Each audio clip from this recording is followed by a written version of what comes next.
भाई जो गुरु वचन पे डट गे, कट गे फंद 84 के, कट गे फंद 84 के। परमेश्वर कबीर जी की वाणी तथा संत गरीबदास जी की वाणी का यथार्थ अनुवाद तत्वदर्शी संत ही कर सकता है।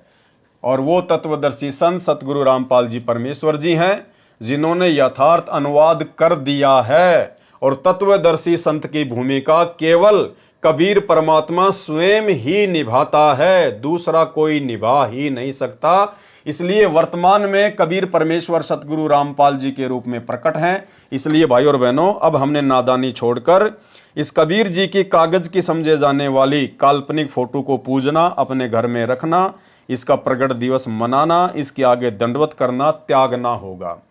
इस फोटो का सहारा सतगुरु रामपाल जी भगवान ने सन 1994 में केवल इसलिए लिया था क्योंकि यदि सतगुरु रामपाल जी परमेश्वर स्वयं को कहें कि मैं कबीर परमात्मा हूं, मैं संत रामपाल दास वो परमात्मा हूं जो परमात्मा 650 साल पहले काशी के बनारस में लहर तारा तालाब में एक विकसित कमल के फूल पर शिशु रूप में प्रकट हुआ था, आज मैं वही कबीर हूं, तो भाई कोई भी उनकी बात पे यकीन नहीं करता और कोई भी उनके ज्ञान को स्वीकार नहीं करता। जिस कारण से परमेश्वर जिस मकसद के लिए धरती पर प्रकट होते हैं, आप और हम आत्माओं को ज्ञान समझाकर अपनी शरण में लेने के लिए, वो काम परमेश्वर का अधूरा रह जाता। इसलिए परमेश्वर ने हम तुच्छ बुद्धि जीवों के बुद्धि स्तर को देखते हुए स्वयं को छुपाया, स्वयं कबीर होते हुए, और इस नकली फोटो को कबीर भगवान बताकर हमारे सामने रखकर अपना ज्ञान प्रचार किया, सत्संग किए, अपनी बात को समझाना चाहा, ताकि हम नादान प्राणी इनके सत्संगों को समझ सकें, हम इनकी शरण को ग्रहण कर सकें। तो शुरुआत में केवल परमेश्वर जी के द्वारा आप और हमारे तक ये ज्ञान पहुंचाने के लिए ही इस फोटो का सहारा लिया गया था, जबकि ये फोटो कोई कबीर जी की असली फोटो नहीं है। क्योंकि 650 साल पहले ना ही तो कोई मोबाइल था, ना ही कोई कैमरा था, ना ही कोई वीडियो रिकॉर्डिंग होती थी, केवल हाथ से ही चित्र बनाए जाते थे। तो अब आप और हम भगत भाई बहनों ने परमेश्वर जी के तत्व ज्ञान को आधार बनाकर समझना होगा कि परमेश्वर ने क्यों इस फोटो को शुरुआत में कबीर भगवान बताया।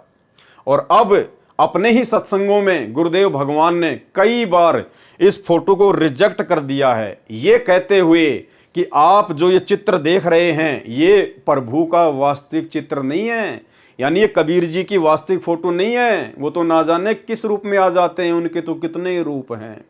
तो वर्तमान में वही कबीर परमात्मा संत रामपाल जी के रूप में आ गए।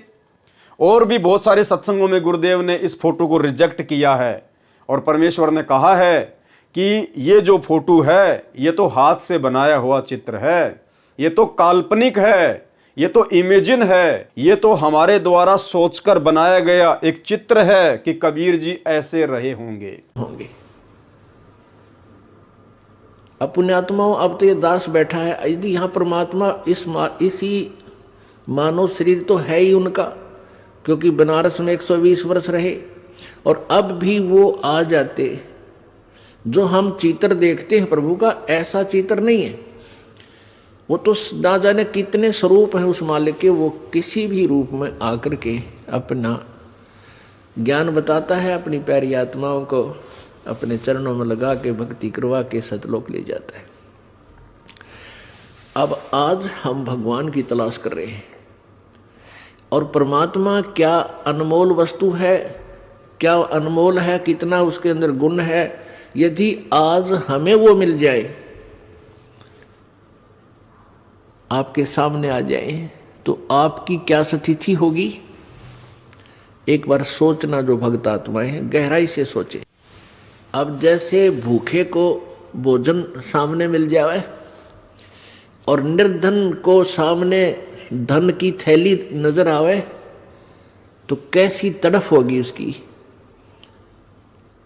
प्यासे को पानी मिल जावे तो कैसी श्रद्धा करेगा, टूट कर पड़ेगा उसके ऊपर।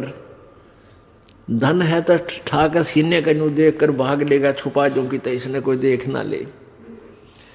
और सामने भोजन है तो ऐसी सब टूट के पड़ जाएगा, फटाफट खाएगा, अपनी जान बचाएगा।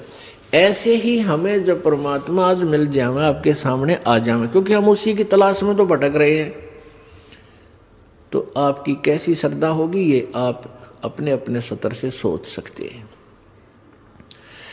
अब वो भगवान यहाँ आ जाए, अरदास के स्थान पर बैठकर सत्संग करने लग जाए, क्योंकि ज्ञान तो देना ही पड़ेगा। इसी प्रकार परमेश्वर कबीर जी की वाणी तथा संत गरीबदास जी की वाणी का यथार्थ अनुवाद तत्वदर्शी संत ही कर सकता है। इस भक्ति बोध का हिंदी अनुवाद किया जाएगा, क्योंकि वर्तमान में सभी बच्चे हिंदी तथा अंग्रेजी भाषी हो गए हैं। आने वाले समय में संतों की वाणी को अधिकतर क्षेत्रीय भाषा में बोली गई है। इसको यथार्थ रूप में जानना बहुत कठिन हो जाएगा। अनुवाद कर्ता यानी सतगुरु रामपाल जी परमेश्वर दोनों जुबानों का अनुभव रखता है, यानी हिंदी और अंग्रेजी दोनों भाषा जानते हैं। जबकि जानने को तो भाई और बहनों, इस संसार को तो छोड़िए, इस 21 ब्रह्मांड में जितनी भी भाषाएं हैं, जितनी भी बोलियां हैं, चाहे वो देवलोक की हों, चाहे पृथ्वी लोक की हों, अकेले इस पृथ्वी पर 3000 से ज़्यादा भाषाएं बोली जाती हैं। इसके अलावा और भी कितने ब्रह्मांड हैं जहाँ पर यक्ष, गंधर्व, किन्नर, देवता रहते हैं, उनके भी अपनी अपनी भाषाएं हैं। तो जानने को तो ये परमेश्वर सतगुरु रामपाल जी इस ब्रह्मांड की समस्त भाषाओं को जानते हैं। जितने भी 84 लाख प्रकार की योनियों में जीव जंतु हैं, परमेश्वर उनकी भाषा को भी जानते हैं। खाली 2 भाषाएं नहीं, ये परमेश्वर इस पूरे ब्रह्मांड की सर्व भाषाओं का जानकार है। लेकिन यहाँ गुरुदेव भगवान जो भूमिका वर्तमान में अदा कर रहे हैं एक तत्वदर्शी संत की, तो उसके अकॉर्डिंग परमेश्वर जी ने अपने आप को एक आम व्यक्ति की श्रेणी में रखते हुए ये बात लिखी है कि अनुवादकर्ता दोनों जुबानों का अनुभव रखता है। वर्तमान में विश्व में एकमात्र तत्वदर्शी संत है, यानी पूरे विश्व में सतगुरु रामपाल जी ही एकमात्र तत्वदर्शी संत हैं। अनुवादकर्ता का जन्म दिनांक 8 सितंबर 1951 में हुआ था।